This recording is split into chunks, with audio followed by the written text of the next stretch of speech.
कि is there any convention or is there any need of any convention of mutual understanding between Pakistan and Britain for the people, those who perpetrate a crime against humanity, involved in torture, kidnapping, murder, and also putting the country into the state of emergency. Question is that reason all these politicians have got a safe haven in the form of Britain, that they run away from Pakistan, they run away from the courts, they run away from the people of Pakistan, and they come to Britain and here take a shelter in a democratic society of their non-democratic attitude. Do you think there is a need? क्या जरूरत है convention की और क्या मौजूदा सूरत हाल है आपकी नजर में? ये बहुत ही लोडेड सवाल है आपका और बहुत अहम सवाल है. And really it is quite disgraceful that modern democracies like Britain, like the United States and some of the other European countries are regarded as a safe haven for bureaucrats, for ex-army generals, for politicians right across the Atlantic in the United States and in this country. اور اس کی جو وجہ بتائی جاتی ہے وہ یہ کہا جاتا ہے کہ جی ہمارے نیشنل انٹرسٹ میں یہ ہے کہ ہم ان لوگوں کو استعمال کریں, یعنی یہ دس از دا بیسس. حالانکہ جو اسٹیٹڈ پالیسی ہوتی ہے وہ یہ ہوتی ہے کہ یہ لوگ پرسیکیوشن سے بھاگ کے آئے ہیں یا انہوں نے کوئی ایسا جرم نہیں کیا ہے اس ملک میں جس کے لیے ہم یہاں ان کو ٹرائی کر سکتے ہیں. ایک انٹرنیشنل کنونشن ہے ٹارچر کے اگینسٹ کی. ٹارچر اگر کہیں بھی کوئی کرے برطانیہ کے قانون کے مطابق اس کا ٹرائل یہاں ہو سکتا ہے. نمبر 2, اگر آپ کوئی بھی ایسا کرائم کریں جو کرائم اگینسٹ ہیومینٹی ہو تو انٹرنیشنلی بھی اس کا ٹرائل ہو سکتا ہے اور یہاں بھی یہاں کے قانون میں بھی ہے. نمبر 3, جو ٹیررسٹ ریلیٹڈ کرائمز ہیں اور ٹیررزم کی بہت وائڈ ڈیفینیشن ہے. مطلب ٹیررزم کو گلوریفائی کرنا یا انکریج کرنا یا فنڈ کرنا یا کسی قسم کا میٹیریل ڈسٹریبیوٹ کرنا یا ایسے بیانات دینا جس سے آپ ایک کرائم کا ماحول پیدا کریں, جس سے اسٹیٹ کو ڈی اسٹیبلائز کرنے کی کوشش کریں یا لوگوں میں خوف پیدا کریں. یہ ساری چیزیں ان کا قانون موجود ہے, لیکن ان لوگوں کو پناہ دی جاتی ہے اس لیے کہ یہ شاید ہمارے کام آئیں گے, ہمارے کام کے ہیں. اس سے انٹرنیشنل کمیونٹی میں اس سے پاکستان ہو یا اور کوئی دوسرا ملک ہو, افریقہ کے بہت سے ممالک کے لوگ ہیں اور دوسرے کئی ممالک کے تھرڈ ورلڈ کنٹریز کے لوگ ان تمام ممالک میں جن کا میں نے ذکر کیا رہتے ہیں اور بہت آرام سے رہتے ہیں اور بہت ساری فیسلٹیز ان کو اور پروٹیکشن ملا ہوا ہے. اور اس کی وجہ یہی ہے کہ یہ ملک یہ سمجھتے ہیں کہ یہ ہمارے کام کے لوگ ہیں. اوکے شاہد صاحب, ایک سوال میں آپ سے کرنا چاہوں گا. تو آپ سولسٹر بھی ہیں, ہیومن رائٹس کے حوالے سے بھی آپ کا بہت زیادہ کیا نام کے ایفرٹ شامل ہے برطانیہ میں. مجھے ذرا تھوڑی سی ہماری بھی اور ہمارے ویورز کی تھوڑی سی ایجوکیشن کیجیے گا. اسائلم کی بنیاد پر جتنے بھی لوگ یہاں پر آتے ہیں, those who excuses as they are fleeing from persecution, actually they are the perpetrators of the persecution back home.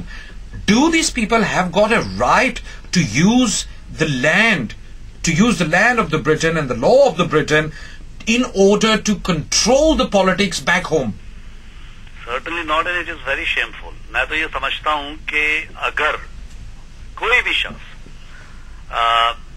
صحیح معنوں میں پالیٹکس کرنا چاہتا ہے یا اپنے آپ کو پاکستان کا پولیٹیکل لیڈر سمجھتا ہے یا کسی بھی ملک کا, کوئی اگر انڈیا کا پولیٹیشین ہے یا کوئی سری لنکا کا پولیٹیشین ہے اور وہ کہتا ہے کہ میں سری لنکا کا پولیٹیشین ہوں, تو اس کو سری لنکا میں سیاست کرنی چاہیے. اگر انڈیا کا کوئی پولیٹیشین ہے تو اس کو انڈیا میں ہونا چاہیے اور الیکشن لڑنا چاہیے. کوئی پاکستان کا پولیٹیشین ہے تو اس کو پاکستان میں رہ کر سیاست کرنی چاہیے. اس ملک میں ضرورت ہے اس بات کی کہ جو لوگ یہ کہتے ہیں کہ ہم پاکستان کو بچانا چاہتے ہیں یا پاکستان کی خدمت کرنا چاہتے ہیں یا پاکستان کے عوام کی خدمت کرنا چاہتے ہیں, تو ان کے عوام میں جا کر ان کے ساتھ مسائل ان کے سمجھیں اور ان کے ساتھ رہیں.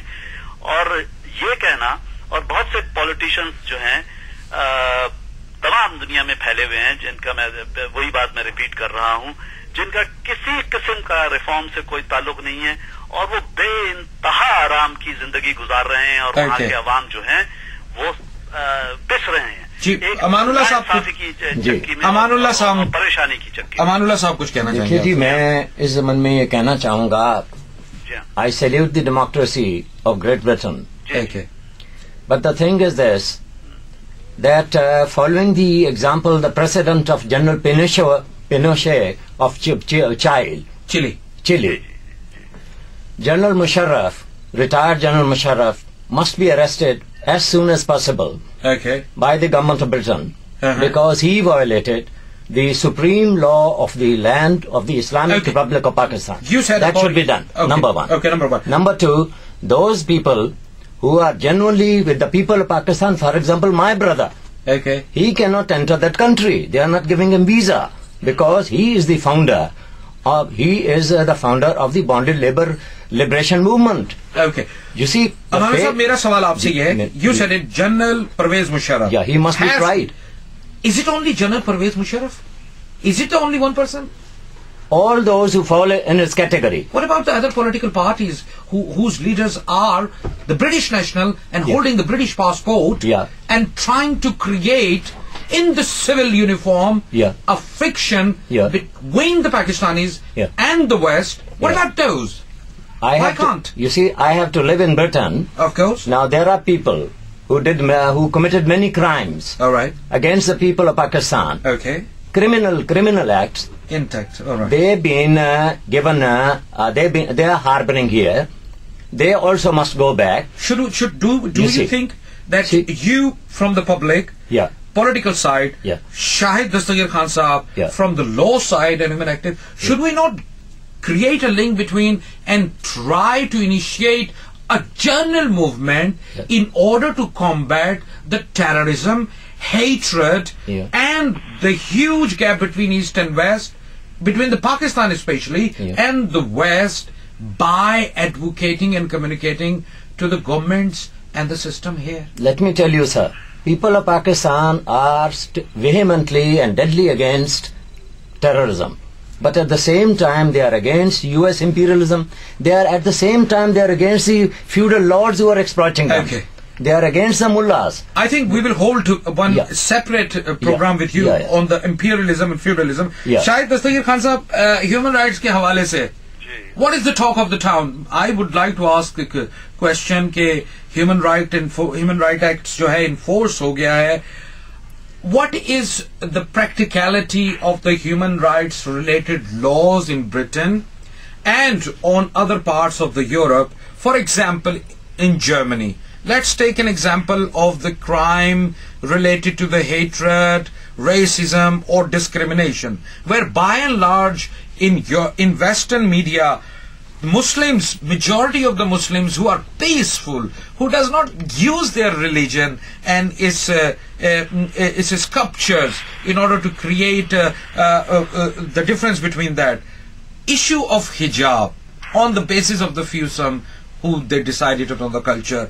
Please tell me and draw our attention where we stand in Europe in the terms of implementation of the human rights against racism and discrimination.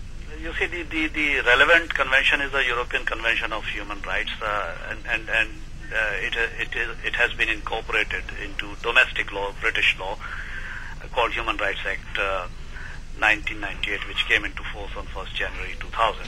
Now, Article 14 of the European Convention of Human Rights very clearly states that there shall be no discrimination on the grounds of race, religion, ethnicity, etc.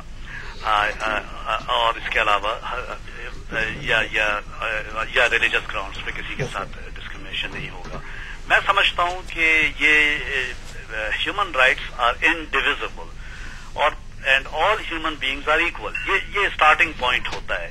اگر آپ human rights کی بات کریں تو اس میں آپ کو human rights میں یہ کہنا پڑے گا کہ یہ ہیومن رائٹس ہیں. مسلم، ہندو، کرسچن، سکھ رائٹس کی بات نہیں ہو رہی ہے.